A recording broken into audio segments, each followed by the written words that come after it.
Welcome to Camp Constitution Radio with your host, Hal Shurtleff. This show is heard on WBCQ The Planet every Monday night at 7:30 Eastern Standard Time, broadcast from Monticello, Maine. And I am very pleased to say I just had a beautiful, wonderful trip up there to Aroostook County this just a few days ago. I was up there from Tuesday to Saturday, and I had two of my girls and a friend of theirs, and we stayed in Monticello, gave some presentations. We showed a video called Death by China to several groups from St. Agathe down to Holton. And before I do talk about that and some of the other items on the agenda on this show, I'd like to just pay my respects to a dear friend of mine that passed away recently. His name was Al Coulis. Al was a talk show host in Keene, New Hampshire on WKBK, which is a very popular local AM station. Al was originally from the Springfield area, was a school teacher, a very brilliant man, taught science, and he moved to Richmond, I should say Winchester, New Hampshire, which is in the southwest corner of the state in Cheshire County. He lived on his uncle's farm, and it was quite a project he was engaged in, sort of restoring the farm. It goes back, I think, to the early 1800s.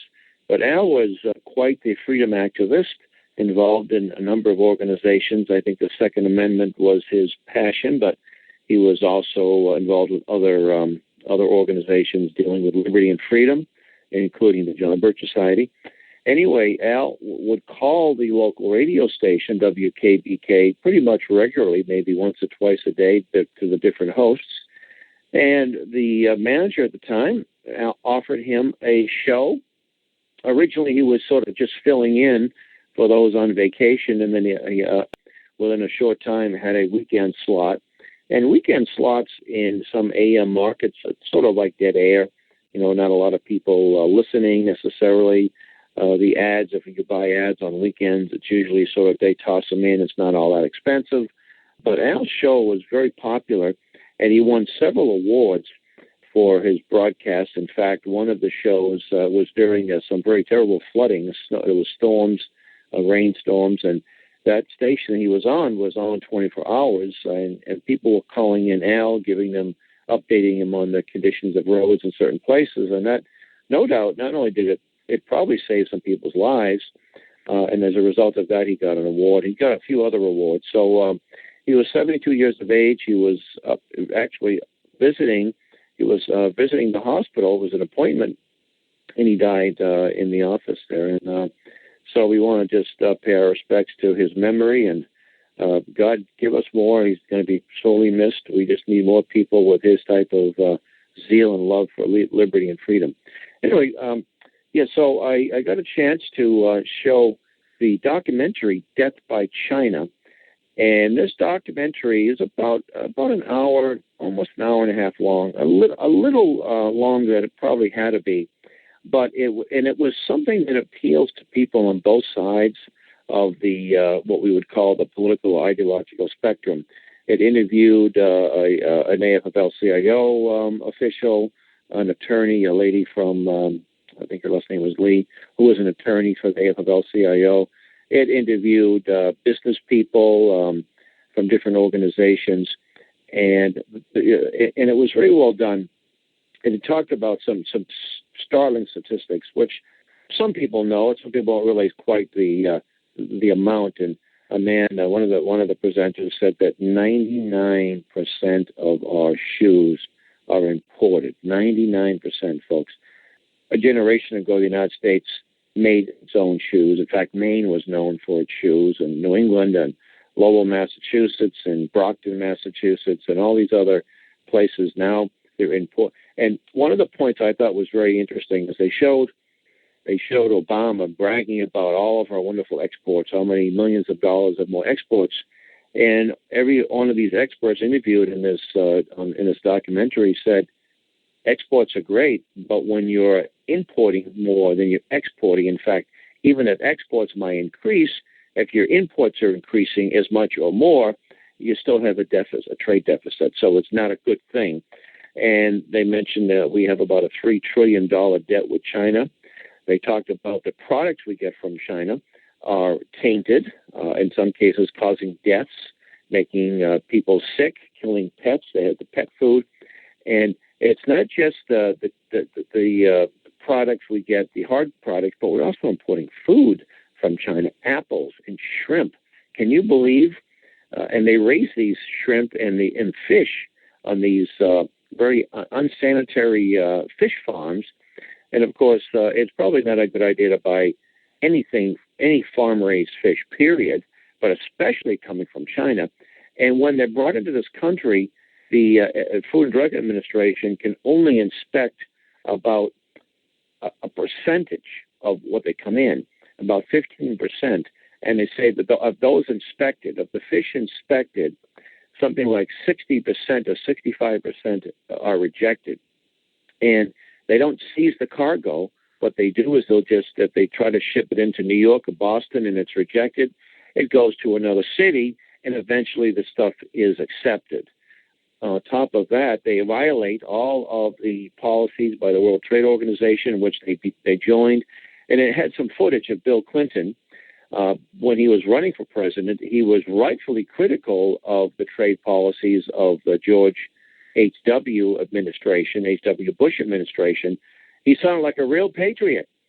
And how quickly he changed his tune in 2000 as he's saying it's going to open up our markets and we're going to be able to sell all kinds of things. U.S. producers and manufacturers will just have unlimited access to the Chinese market. Well, that was a lie. I am convinced that Bill Clinton knew it was a lie when he said it, and all the people, and it has a lot of video clips of people signing. It showed Richard Nixon, shaking hands with Mao Zedong and Chou En-lai, and had that smile, and Henry Kissinger with that same smile, that Cheshire cat smile, and it had Bill Clinton all buddy, smiling in it, and then it had some Republicans in 2000 when Tom DeLay and a few others had a giant fortune cookie, and they're all saying how wonderful this WTO deal is, and how we're going to really get those Chinese communists. Our views will dominate, and we're going to win this one, and freedom will come to China, and so forth and so on. China is communist China. It remains the most repressive nation in the world, one of the most oppressive nations in the world. And they interviewed Harry Wu, who had spent 16 or 17 years in a Chinese prison. And I tell you, he was I'd like to interview him on the show here sometime. He was saying that anytime you made deals with conciliation with China, he said the persecution got worse. And he said it's a shame that American corporations, they actually collaborate with the Chinese to persecute the Chinese citizens. They mentioned Google and Yahoo, and how Yahoo actually worked with the Chinese communists to get a journalist, a Chinese journalist, 10 years in prison for criticizing the regime, and on and on. And here's Harry Wu saying these big corporations are appalled. He said, we have to obey Chinese law, communist Chinese law. And he said, well, we have to obey Soviet law. We have to obey Hitler's law. You see, it's the same old cowardly we're just obeying orders, just obeying the law. We have a law. We can't violate the law. It talked about how the Chinese communist government allow the reverse engineering, and how these companies are so happy to go overseas. All these big corporations, General Electric and so forth, can't wait to set up shop over there. Apple Computer, everything is designed here, but all the design jobs, maybe most of them are here, and the office jobs, but they employ 700,000 manufacturing concerns, every one of them in communist China. And the conditions in these people, in some cases it's slave labor, some cases forced labor, or child labor. The conditions there, nobody would tolerate in this country. They would shut these businesses down, and you'll see the local media or the national media going after these companies if they try to pull that stuff here. But in communist China, nobody seems to care. Also, the environmental conditions. I'll mention some things there that I may not be completely, somehow it's the government's job to regulate all these companies and so forth. But most companies in this country have good track record the last 20 or 30 years. And by the way, it's not in the best interest of a company to willingly pollute. And there was something in this country that doesn't exist in other countries called class action suits.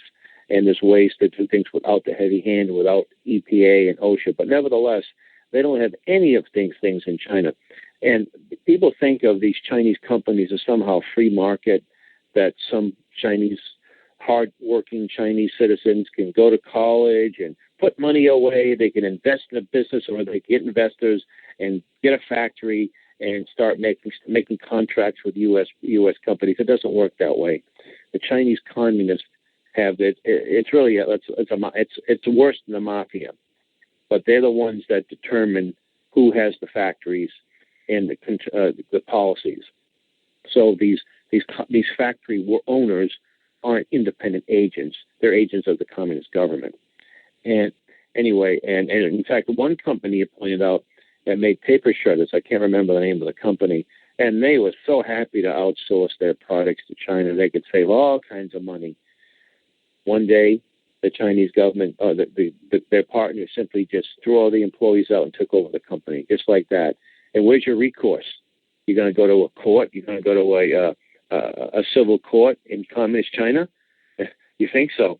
So, and it mentions how we are at risk because we rely on so much technology. You know, we don't make computers anymore. We don't make not one cell phone is made in this country. And machine tools, our machine tool industry has been decimated. And without that industry, we are not an industrial country or an advanced country. It did leave some things on sort of a high note, a good note. And recently I've been reading articles. In fact, I was traveling down to New York on a train, an Amtrak train, and I saw an article in there about reshoring, that thanks to the availability, the cheap cost of electricity through the use of natural gas and other, that the price has gone down a little bit, making it more feasible to manufacture here. So some of the jobs have been coming back, not enough. They're trickling in. It doesn't mean that we're booming that way, but there's some good things. And the communist Chinese are not invincible. They have plenty of problems. They have social problems. There's one child per family. Forced abortion is causing social problems. Of course, the pollution in the country, the products that are sending over, people say we just can't buy from these people anymore. So there is some positive things on the horizon. The sad fact is that if we get these free trade partnerships, and China is not would not be a member under this current partnership or treaty, which is Obama's pushing, but they will become members soon if Congress is stupid enough or cowardly enough to pass it. And also the video, again, it wasn't perfect. It did talk about, it looked like the American companies were just really stupid or short-sighted or just greedy. The CEOs were greedy. They weren't really interested in the American people and so forth. And there's some truth to that. But we contend that it's the design, that the goal is to destroy our economy. It's a purposeful thing. It's not something done based on stupidity. And the video also didn't go in. I know you can only touch so much, and it's trying to reach out to a broad audience. But one of the things that, in fact, most people don't really understand is that the Chinese communists really were helped by elements in our country. There's an excellent book written by Robert Welch called May God Forgive Us, or again, May God Forgive Us, was an update. Buy it on Amazon for very short money. And it talks about how elements in our State Department, including George Marshall, who had been an Army general and became Secretary of State, he bragged about disarming 50 divisions of Chiang Kai-shek, who was a nationalist, who was our best ally in World War II, by the way. He disarmed them, allowing the communists to take over. And they gladly, you look at guys like Phil Jessup, who was a State Department official, who he said, we have to make it look like we didn't push them, push the nationalists and destroy the nationalists. So this book goes into the history of that and the fact that elements in our country betrayed, and we're still suffering for that today. And in fact, John Kennedy, when he was a U.S. Senator from Massachusetts, denounced the State Department officials. He said, "What our boys, our soldiers, have won, our State Department has frittered away." So, and back in 1972, Richard Nixon opened up communist China, and that was the beginning of making China the monster that it is today. And a lot of people, especially those Republican types, don't want to hear it. It was Nixon, and then Ronald Reagan. Ronald Reagan sent $500 million worth of weapons to communist China back in the early 80s. And the argument was, well, gee, the Chinese communists are bad guys, but they're not as bad as the Russians, who are really bad guys, and so it's good to do that. So let them fight each other. Well, it doesn't work that way, folks. They're both bad, and you don't arm one gang to hopefully be a buffer against another gang. And the Sino-Soviet split was, a lot of it was just for public consumption. It was a fraud and a farce, and we've come to learn that. Also, what Reagan did, and I say Reagan, it isn't that Ronald Reagan did it on his own. He, like most presidents over the last 80 years, are simply spokesmen for the establishment, for the New World Order establishment, for the Council on Foreign Relations. And he was just doing what he was told to do. But he's the one, under his administration, that's when we gave them most favored nation trading status and created, and they also got loans from us, Import-Export Bank, which they never pay back. Taxpayers have to pick up the tab. But they created the steel industry in China, and 45% of the world's steel comes from that communist monstrosity. And I was so glad to hear some of these officials, some of the people interviewed, to say, don't use the term People's Republic. It is Communist China. And you should never, when you do business with Communist China, you have to expect the worst. And, there's no pity for you people who send your companies over there when the Chinese communists send back junky products or things of that nature. You deserve what you get, in other words. So, but it's been the policy of our federal government for many years to basically support the communists and to ship as many jobs overseas as possible, while they claim to help the American workers. And I don't know how the Democrats get away with it when they support all this. Now, the Republicans too, and the argument is, well, free market capitalism. You can produce a product cheaper and sell it, then it's our problem. We have to be able to compete better. Well, you can't compete when you use slave labor, when you don't have any regulations, you don't have any OSHA or EPA, when you don't have the minimum wage, when you don't have Obamacare, and things of that nature. It's impossible. And not only that, but the government illegally subsidizes the industries too. The Chinese Communist government subsidizes it. So it's very difficult for business. There's no level playing field. This isn't Adam Smith's idea of the free market. And it's Chinese communists do not practice capitalism. Oh, yes. If you publicly denounce the communists, you do a video on YouTube and put it on there, you will find lots of negative comments in no time at all. They have thousands of people. That's all they do, search the internet. And the Chinese people, by the way, most of the websites, from freedom-type websites, are blocked. They can't have access to it. They're worse in this country when it comes to reading emails. And it's a really oppressive state. A couple of years ago, I was in Indiana, and a gentleman who was a Vietnam veteran told me that there was a company that made medical equipment. I can't remember the name of the company. He said they were flying the flag of Communist China along with the U.S. flag. And he went in there to voice his objection in a respectful manner. And the lady behind the desk said, well, you have to call the manager or the plant manager tomorrow. He's not here. And when he did call him, the plant manager said, if you ever come on the property again, you'll be arrested for trespassing. So I said, well, I'll fix this guy. I went down there with my video camera, and I made sure I was not on the property. I was on a highway. And there was the flag of China. And at that point, there wasn't any breeze. And I said, Lord, I need a breeze. And very shortly, I got one. And I was able to do a little video clip of the company and the communist flag in front of it. What happened is that they had outsourced some of their jobs to communist China, making medical equipment, and they were very happy and very proud of it. And my video was maybe 5 minutes long. I talked a little bit about the history of communist China and how oppressive they are and how they remain oppressive. And I put it up on my YouTube channel a couple of days later when I got home. Within no time, it got about 16 or 17,000 views, and it generated an article, a news story on the South Bend TV station. And there was lots of thumbs down and negative comments and vulgar language and so forth. Most of it was written in broken English. So you know that these Chinese people, these Chinese communists, have folks watching these kinds of things. Also, you'll see the Chinese flag being raised, not only in the White House, but you'll also see it being raised in other venues. For example, City Hall Plaza in Boston.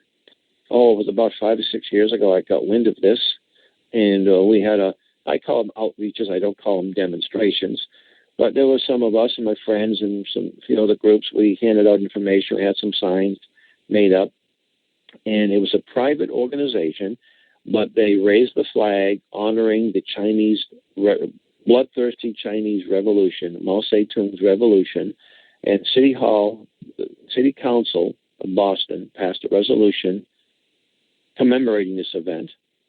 And people would come by, they were shocked. They had no idea what was going on. But that's how bad it is.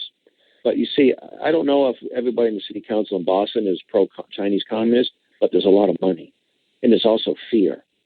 The Chinese communist hand reaches across the ocean, and it reaches into the Chinatowns in the United States, and it reaches into the pockets of politicians at all levels. And this is why one of my city councilors, when I tried to get a resolution passed to denounce this, well, he agreed with me, but he really couldn't do anything. And I said, you folks need to pass a resolution apologizing to the Nazis, because if you could tolerate this, if you could raise that filthy, blood-stained flag where there was more people murdered, and they're still in power. It's not like they were taken out of power. They're still in power. You have no moral high ground to criticize Nazis or any other oppressive regime, because you are part of this. You are part and parcel. The blood is on your hands. He didn't like it, but that's the reality, and it's really money. And a couple of years ago, I got wind of the communist flag, Chinese flag, being saluted at the Massachusetts Maritime Academy on Cape Cod. It was a friend of mine whose son was a midshipman there, and if you refused to salute this filthy flag, you would get demerits, and if you got so many demerits, you get kicked out. And unfortunately, most of the students just sort of bit their tongue and did what they were told. They obeyed orders. They didn't want to rock the boat, no pun intended.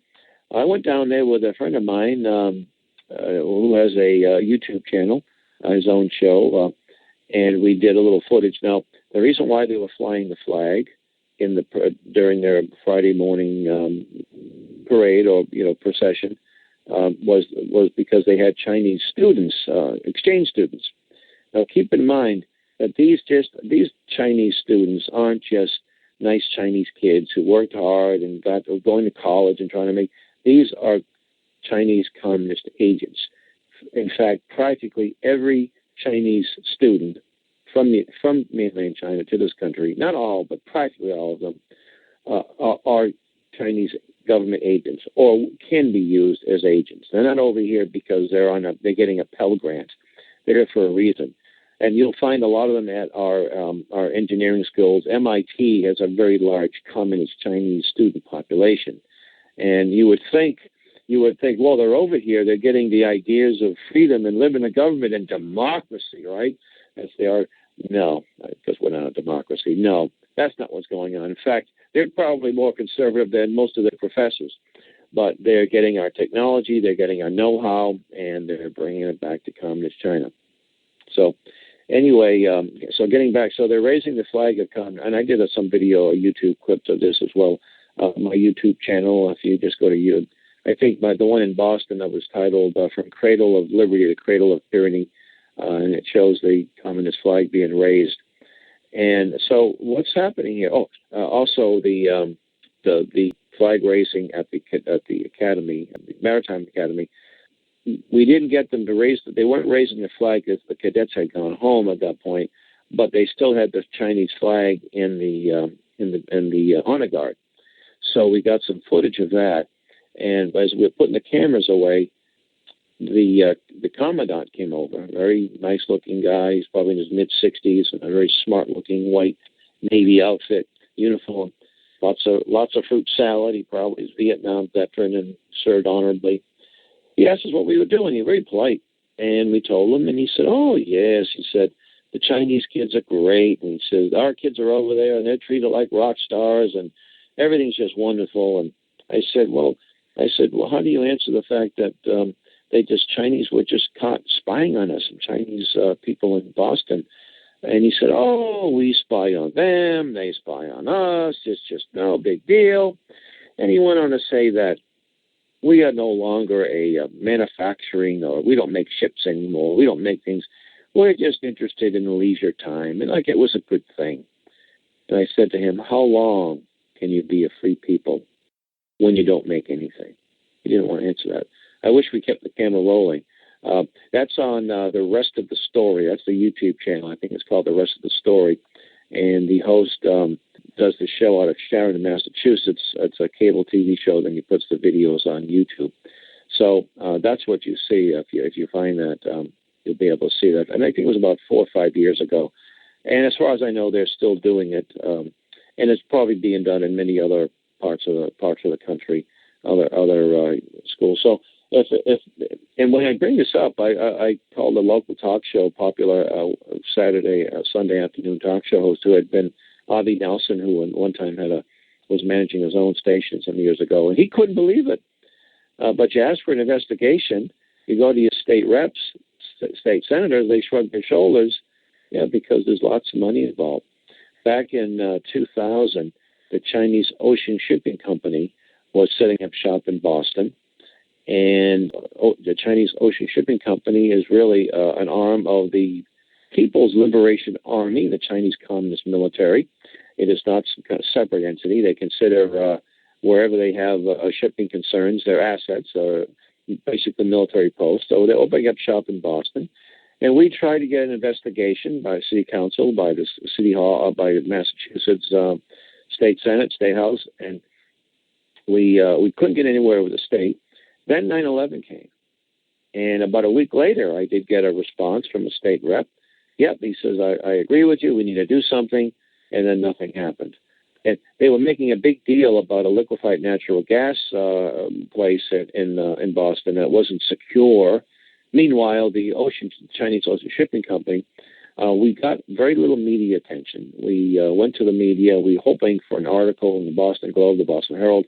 Well, we finally found a city councilor that was willing to get a resolution passed, and it passed unanimously.